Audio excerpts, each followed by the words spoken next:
If you have a Whirlpool duet washer and you're getting error codes F01 or F06 or E01 or E02, then please stay tuned. I have two different repairs that'll show you how to fix this problem. This particular model is a model that does not have a bottom access panel. If you have a washing machine that looks like this, then just remove that bottom cover. It's very simple, and skip to 1:56 of this video.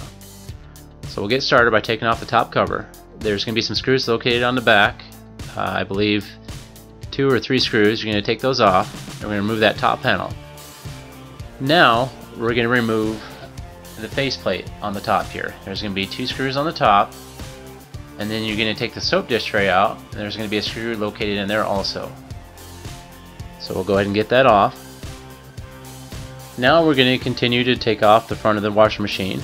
We're going to take off 3 screws on the top here and 3 screws on the bottom. There's one of the screws highlighted for you. So we're going to get those screws off, and then we're going to have more stuff to take apart. So our goal is to get this seal apart. But in order to get this seal apart, we're going to have to go to the inside here, take the drain hose out here. We're going to remove the wire harnesses here. We're going to unclip those and get those disconnected.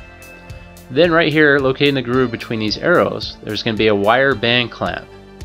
And you're going to have to find where it loosens and get that off there. There's another look at where that clamp's going to be. You want to get that off. As soon as that's off, we can start taking off the rubber seal there. You can just start it from one point and just start taking it off. And remember how you took that off, you want to put that back on the same way. Alright, now we're able to take that whole front panel off. Alright, now we have that whole front off.